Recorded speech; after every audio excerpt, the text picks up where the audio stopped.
Magandang araw!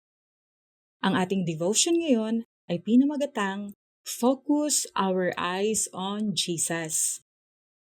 Habang binabasa ko ang chapter 12 ng Hebrews, napako ang aking isip sa verse 2 na kung saan sinasabi ang ganito: Ituon natin ang ating paningin kay Jesus.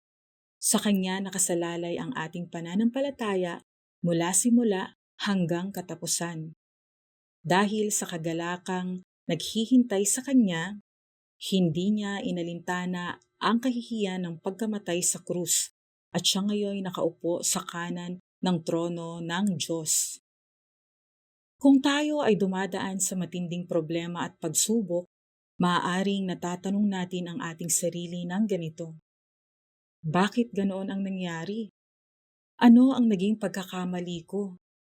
Kailangan ko bang pagdaanan ng mga pagdurusang ito? Dahil dito, natural na mawalan ng kapayapaan ang puso. Nalilimutan natin na ang Panginoong Hesus ay nariyan lang na maaaring lapitan sa ganitong mga pagkakataon.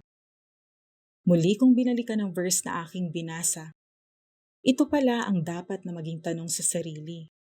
Ano ang tinuturo mo, Panginoon? Naroon sa talatang iyon ang kasagutan ng Panginoong Hesus. Ituon mo ang iyong paningin sa akin. Tiniis ko ang aking sinapit sa krus para sa iyo, sa mga kasalanan mo. Ibig sabihin, ang pinagdadaanan ko ay walang komparison sa pinasan niyang mga kasalanan ng mga nagtitiwala sa Kanya.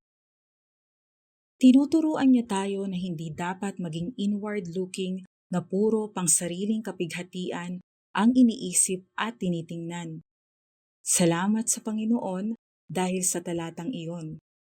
Sinasabi niya sa atin na maging outward-looking, ibaling ang paningin sa kalagayan ng iba, sa mga pinagdadaanan nila sa buhay. Higit sa lahat, ituon natin ang ating paningin sa Panginoong Hesus.